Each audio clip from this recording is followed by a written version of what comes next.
energética general que hay.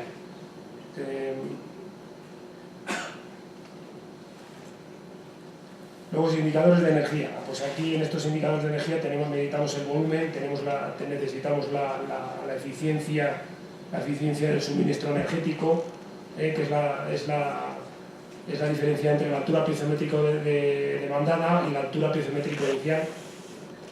La eficiencia energética y la eficiencia energética general, que es la suma de las otras dos eficiencias. ¿Vale? Indicadores mínimos que yo considero nosotros cuando hemos estado haciendo los informes de final de campaña de las comunidades de regantes hemos estado utilizando el estudio de la eficiencia energética de los bombeos, un bombeo cualquiera. Es la energía suministrada y la energía consumida. La energía consumida es bien fácil porque al final la podemos sacar de las facturas eléctricas. Y la energía suministrada, bueno, pues al final la energía es el volumen por la altura manométrica a la que estamos bombeando del agua.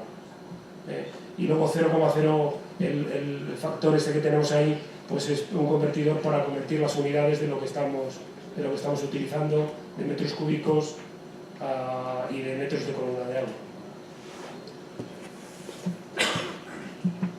Este indicador, como os he dicho antes, nos indica la eficiencia que tenemos en el bombeo y se puede hacer general o individual para cada bombeo.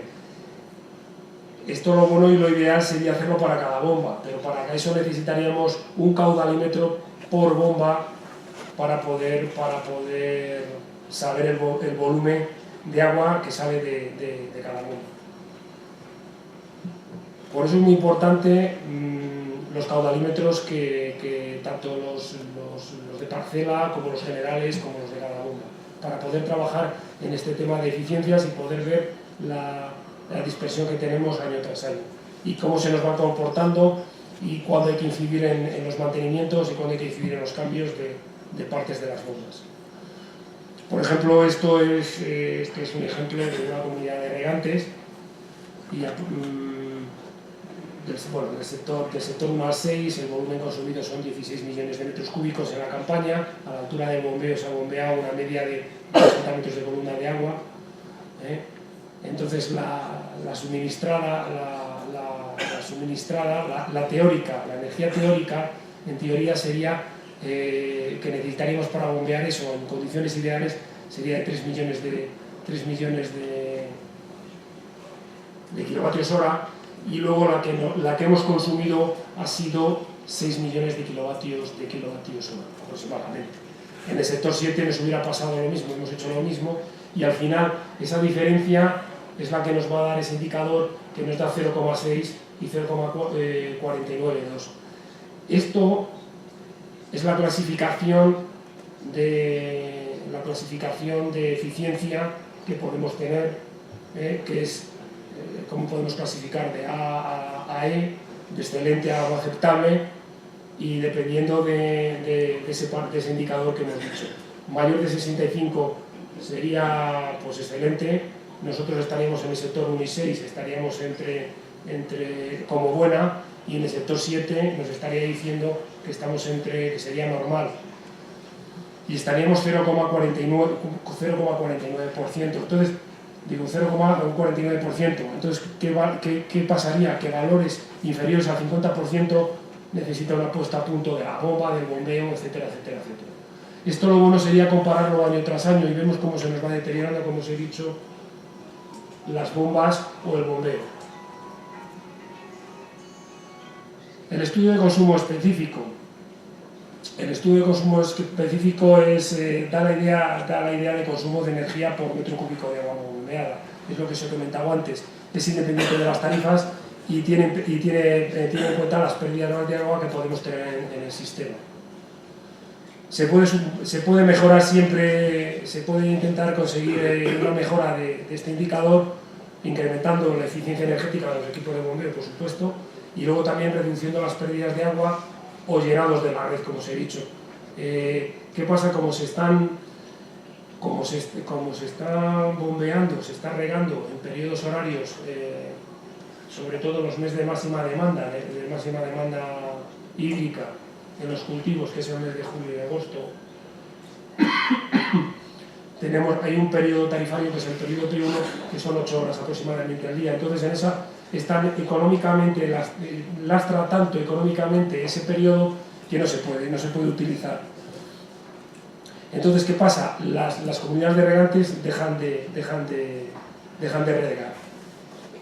Si se hace a través del T-Control, podemos cerrar a todos los usuarios las válvulas y bueno, quedaríamos la red llena de agua. Si no hay telecontrol o no hay posibilidades de que cada usuario no va a su parcela y cierra la válvula a esas horas, ¿qué es lo que pasa? Se nos vacía la red. Entonces luego nadie va tampoco a volver otra vez a las horas que vienen a regar a abrir la válvula para poder regar.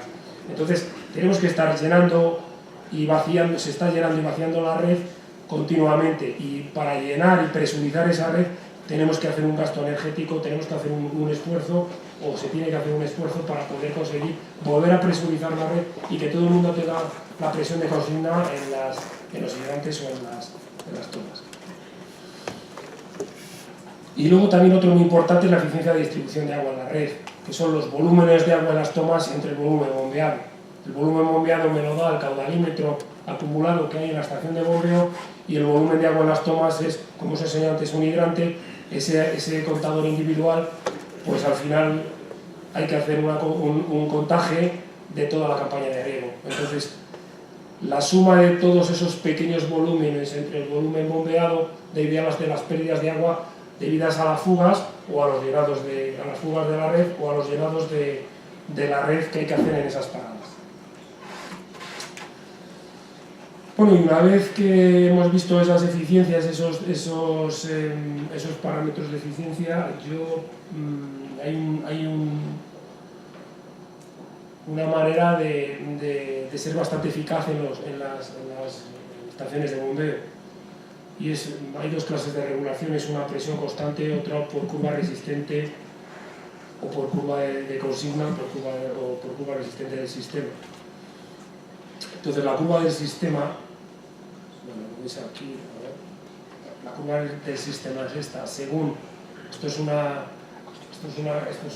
gráfica de presión caudal, de altura manométrica caudal, entonces el sistema, según va demandando más caudal, vamos a tener que ir elevando la presión, sencillamente por las pérdidas de carga que vamos a tener. En el inicio con caudal cero vamos a tener una red presurizada, una presión estática, y ahí no tendríamos pérdidas de carga. Es como que estaría la red toda llena y presurizada, y cada hidrante tendría una presión de consigna. A partir de ahí que empiezan a abrir unos usuarios, pues entonces ya tendríamos una velocidad, y al tener una velocidad pues tenemos un rozamiento en las tuberías, y al tener un rozamiento tenemos unas pérdidas de carga, unas pérdidas de energía. Entonces es lo que digo, se puede regular en presión constante. Imaginaros que en el punto en el C2 que está aquí marcado, fuera el máximo para lo que está dimensionado el regadío, sería el caudal para el cual, si tuvieran que regar todos los usuarios, tendríamos que subir la presión del bombeo ahí para poderles para poder suministrar este caudal con las condiciones de consigna que hemos dicho que tendrían que tener los hidrantes y las tomas. Entonces, la presión constante sería una paralela al eje de las X hasta llegar aquí, y sería este punto, estarían mis bombas bombeando siempre a ese punto, se necesite o no se necesite, porque si yo tengo un consumo de un caudal menor, pues yo no necesito llegar a ese punto. Con menos presión me valdría para tener esa presión de consigna en los hidrantes. Bueno, entonces la regulación más eficiente sería justamente la de la curva resistente.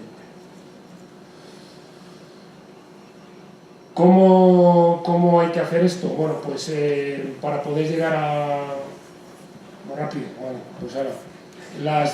vamos a ver, primero tenemos que parametrizar las curvas de las bombas, las curvas motrices y las curvas de rendimiento.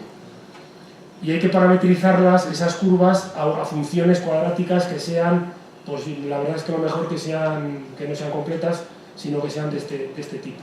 La de la curva motriz y la curva de rendimiento, pues a este otro. Luego la red hidráulica habría que hallar la curva de resistente del sistema también y ajustarla a una función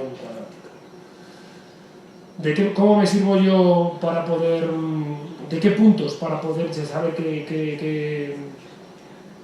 cómo parametrizar una curva? Bueno, pues las curvas nos los dan los protocolos de ensayo. Primeramente en banco de pruebas, cada vez que se compra una bomba, se ensaya allí, le damos unos puntos, vemos el caudal y se va viendo la eficiencia, la potencia consumida, se va viendo el rendimiento que tiene, etc. Para saber si la bomba que hemos pedido es exactamente la que queremos, la que hemos solicitado. Entonces, a partir de aquí nos dan unos puntos, y a través del método mínimos cuadrados, que es un método matemático, yo consigo saber justamente los valores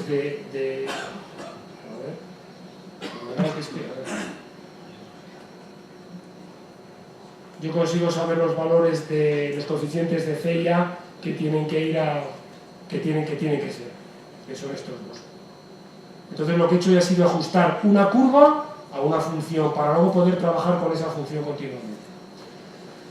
Se puede hacer como una hoja de cálculo Excel, que vale para todas las hojas de cálculo Excel. El programa que tenemos, aquí tenéis una comparación entre una ensayada por la casa de las bombas, la que yo he hecho por mínimos cuadrados, y la polinómica, la regresión que me hace la hoja de cálculo Excel. Lo que pasa es que me da una ecuación arriba que es completa y eso luego me dificulta mucho lo que yo quiero hacer. Con las curvas de rendimiento haría lo mismo, utilizaría también los mínimos cuadrados, utilizaría los puntos que me dan el protocolo ese de ensayos, y volveríamos a sacar los coeficientes de D y E en este caso. Y esto sería también, pues bueno, luego yo lo que tengo a la manía es simplemente de ver si la ensayada por mí, o sea, la de mínimos cuadrados ensayada por mí, se parece o está cerca de la de ensayo. Luego las curvas resistentes, pues hay casi infinitas curvas resistentes, dependiendo del momento que estemos en el regadío. O sea, tenemos muchísimas posibilidades. Me riegan cuatro usuarios en un lado, tenemos muchísimos escenarios, en una palabra, casi, no iba a decir infinitos, pero se pueden dar muchísimas variables. Entonces, tenemos que elegir una. Yo lo que suelo hacer es, elijo un punto, o sea, que le llegue siempre al hidrante más desfavorable, le llegue siempre la presión de cocina, y a partir de ahí es lo que ahora os enseño cómo lo hago. Luego también nos pueden ayudar los programas informáticos, que encima, pues bueno, pues con la suerte que tenemos de que hacen muchísimos sorteos y muchísimos cálculos rápidamente, pues nos pueden dar. Y luego podemos sacarlo experimentalmente. Sencillamente, cuando estemos bombeando, tenemos que tener ahí en el bombeo, apuntamos la presión que tenemos en el bombeo y vemos el caudal que está saliendo por cada... y la presión que tenemos mejor dicho, vemos el volumen que tenemos en el bombeo, me he confundido, perdón, y la presión que tenemos en cada hidrante. Sacamos unos puntos y a partir de ahí sacamos una curva. ¿Vale? Bueno, esto es una curva resistente a través de la cota de la estación de bombeo, del punto más desfavorable de la red. A partir de ahí se ve que se halla la altura piezométrica, se hallan las pérdidas de carga, y luego a partir de ahí ya hallamos la presión mínima que tenemos que tener. Esta presión, que es la presión mínima que tenemos que tener para que en cualquier momento cualquier usuario que vaya a regar, al abrir la válvula, tenga ese caudal y esa presión. Una vez que ya tengo parametrizado mi curva resistente, ya sé cuál es la curva de potencia de la bomba, de rendimiento de la bomba, de la curva motriz. Yo hago escalones porque aquí veis, no sé si se ve grande, se ve pequeño, yo lo veo aquí pequeñito. yo voy viendo, voy utilizando, voy poniendo escalones y cuando me tienen que estar saltando de una bomba, o sea, cada color sería una bomba. Veis que aquí cuando llega a un punto lo que tengo que saber es cuál es la eficiencia, que son estas casillas de aquí, me da la potencia y la eficiencia mayor que, la eficiencia mayor que tengo global en el sistema. Entonces así voy con estos escalones luego pudiendo regular y pudiendo calcular en qué momento tengo que decir a mis bombas que vayan saltando una, metiéndose la otra, etc. Bueno, esto es otro ejemplo de otra... ¿vale? Y luego, a partir que ya tengo esto es lo que tengo que llevar a mi cuadro, a la ayuda que tengo, a la automatización que tengo en la estación de bombeo. Donde aquí tengo, a ver, en este se ve mejor, las marchas, le voy diciendo qué cantidad de bombas variadas, los escalones, les voy poniendo el punto de incremento, que no tiene por qué ser un punto de incremento cuando llegue al 99,5% del variador, sino que puede ser, a lo mejor me interesa que sea un poco más bajo y para eso estaba haciendo esos estudios de esos escalones. Puede que la eficiencia entre el escalón 1 y 2 no tenga que mandar en la marcha 4, tenga que mandar saltar, en vez de en el 99,5%, a lo mejor en el 97%, porque me es más eficiente y el siguiente escalón, donde ya tengo dos bombas grandes, por ejemplo. Esto es una comparativa del rendimiento global que tengo con una presión constante y por curva de demanda, de la regulación por curva de demanda.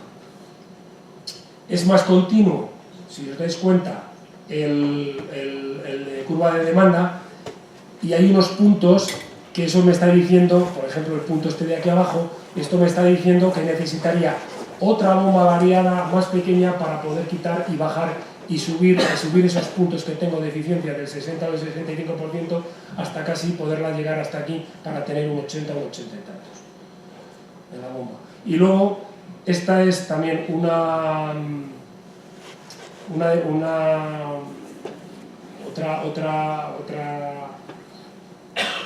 otra gráfica donde veo las diferencias que hay de la potencia demandada en el eje del sistema regado regulado por presión constante o que es la azul, o bien por la curva resistente. Como se ve, es menor la demanda de potencia y si tenemos menos potencia demandada tenemos menos energía, con lo cual...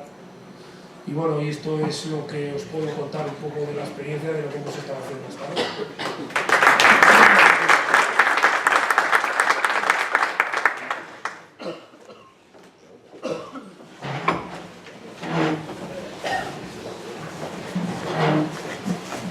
Luis, tiene la palabra, Pablo.